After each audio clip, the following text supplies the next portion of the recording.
Welcome. Today we're going to talk a little bit about some basic car seat education. I'm Barb Helton with the Family Service Association.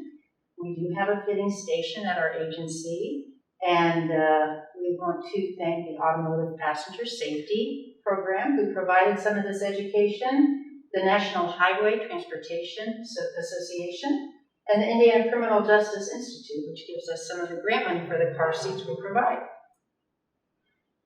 The fitting station at our agency is open 10 hours a month. We do serve people by appointment. We serve Indiana residents, and we provide free car seats to people who have financial need, and we can serve expecting parents in their third trimester. We staff out with certified passenger safety technicians, which have had 40 hours of training on how to install car seats. And we also have a lot of special events and demos at different events and car seat clinics. So the Indiana law, we start there. Different states have different laws. So if you travel to different states, you have to be aware of what their laws are. But the Indiana law says that at birth until 8th birthday, a child must be properly restrained according to the manufacturer's instructions, and the driver is the person responsible. So if you're transporting someone else's child, you are the one that is responsible for that child to be buckled up correctly.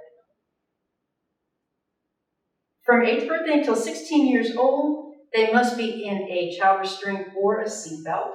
So an 8-year-old may still be small enough that they could ride in a child restraint, but they have to at least have a seatbelt, and the driver, again, is responsible, and that applies to all seating positions and all vehicles. So when we talk about how to pick out a car seat, we think about what is the best car seat. We want one that fits the child. We want one that fits the car. Different car seats fit in different cars better. Some of them have different seat positions, and the way they fit in the seat bed is different. We want one that fits your budget, because the more expensive car seats are not necessarily safer. Sometimes they just have more conveniences. And the most important part is that we want one that will be used correctly every time. This is an example of a transition from infant up to a belt positioning booster of the 4 major kinds of car seats. So we start with the rear-facing only infant seat. And that is similar to this seat right here. This is another one like that. And it's an infant seat that will only face the rear with the baby in it. A lot of times they go up into 20, 25, 30, 35 pounds. They usually have a base that will detach from the car seat, and it can be installed either with the base or without. So this could also be installed without the base if the handle was placed down in the down position. They're very convenient. The infant seats are nice because once you get that base installed, all you have to do is drop in the infant seat every time and click it into place. So that makes it very, very convenient. The only thing about the infant seat that I want to caution people is they are so convenient, we don't want people keeping the babies in it when they're sleeping, when they're outside of the car. That's a really important thing for our safe sleep. That when the baby's in the car and the car's moving, that's okay. The car seat has a special angle that you have to have it leveled at, so the baby tips back a little more in the car. So that helps out with that. The next one is the rear-facing or forward-facing convertible. So this seat can go 2 different ways. This seat right now is set in a semi-reclined position for a rear-facing seat for a younger child, and the seatbelt would be threaded through there. It can also be adjusted so that the handlebar down here at the bottom goes back up and it goes upright. And can be installed forward facing when the child gets older. So that particular seat is one that a child can stay in for a long, long time. The next one on there is the forward-facing combo, and the forward-facing combo is really just like a booster seat, but it has a harness in it that can be removed. So you can start with that for a little bit bigger child when you still want more protection, and then that harness system can come out, and you can use it as a belt positioning booster.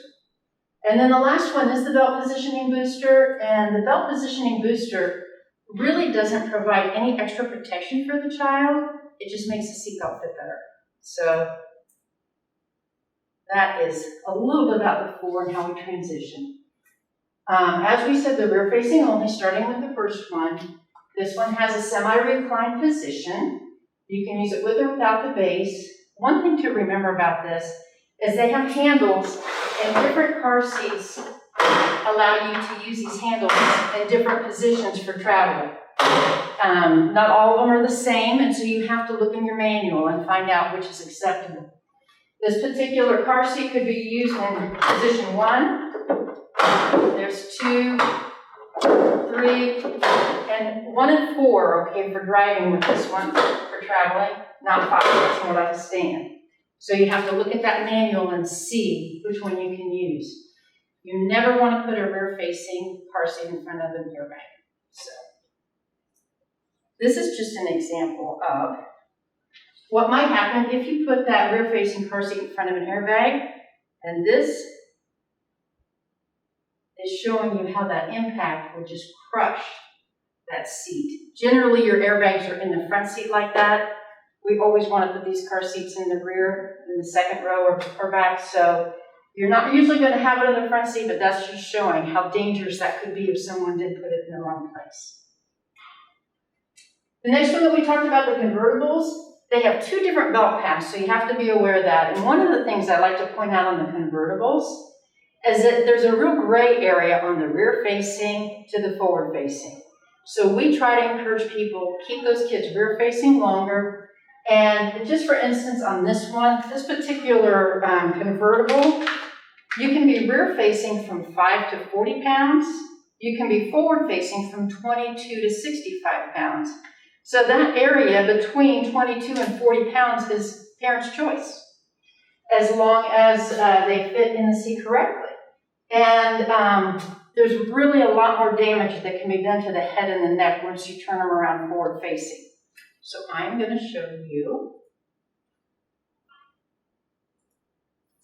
This is a little girl. This picture just shows she's rear-facing, and people think she looks like she's too old for this car seat, but she's not.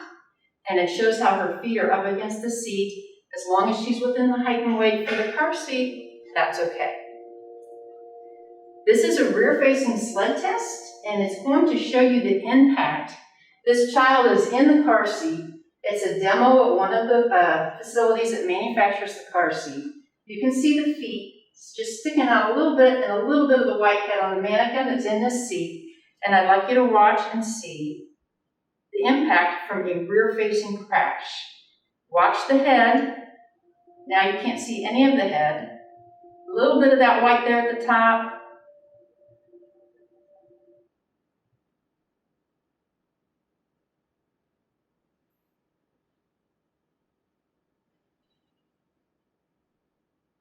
And as you can see, this particular seat really cradled that child in there. You didn't see much exposure from the head coming out of the car seat at all.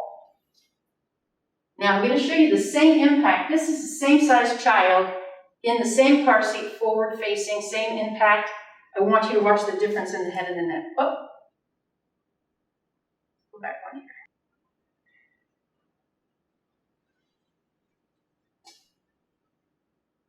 So you can see the difference there where the head is just thrown forward and just no protection. So we really encourage you, this is one of the biggest points, our safety points, we really want you to keep your child rear-facing as long as they fit within the height and the weight for rear-facing on the car seat when they're in that convertible.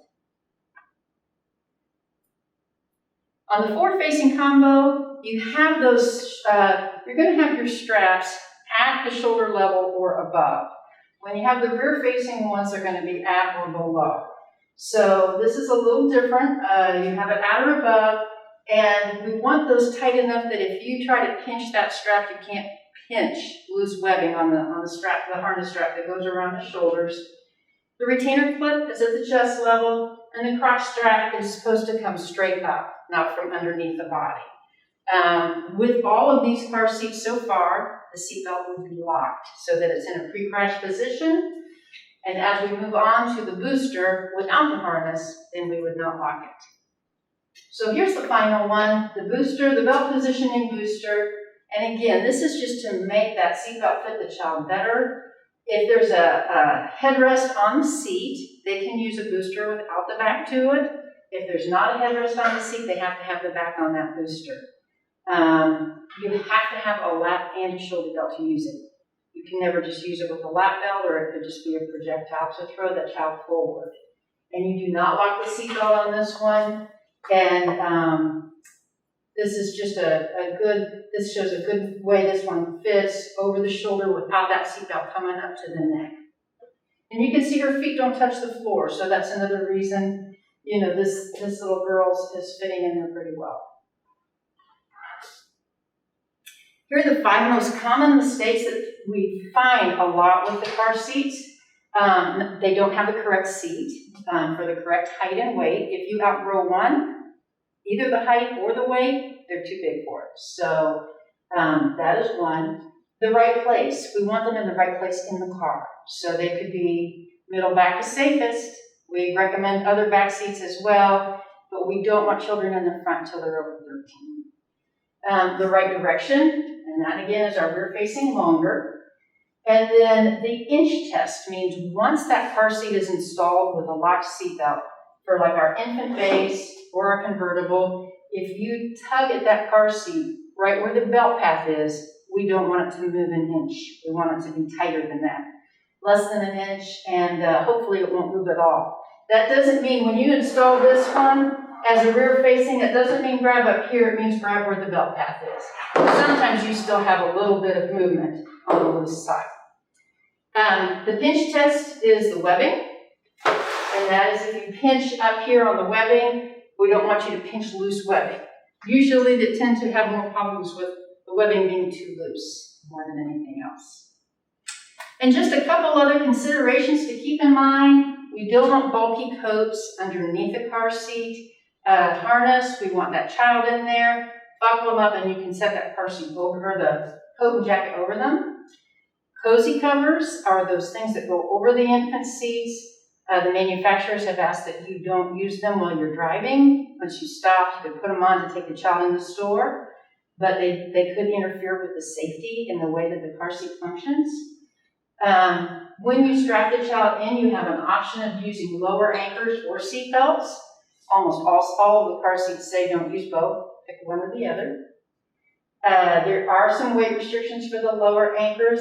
I mentioned that we don't want those infants sleeping in the seats outside of the car. We want them flat on their back when they're sleeping outside of the car. The manufacturers also say please don't put non-regulated products. So there's so many products that are sold over the counter for car seats that don't go with the car seats, and they would prefer you don't use those. And then be careful of used car seats, because after an accident, a lot of times you have to replace a car seat, and your insurance often will cover that. So we don't recommend purchasing used car seats when you don't know the history. And just one more thing, the expiration date. A lot of them have an expiration date within 6 years, so be aware of that and check for that. So thanks for checking with me today. This is really just the tip of the iceberg. There are so many things that we check when we do an actual appointment at the fitting station, and so much more that we can tell you about each specific seat and how to make it work best for your child. So if you want any additional help, please contact us at Family Service Association, 457-9313. Thanks.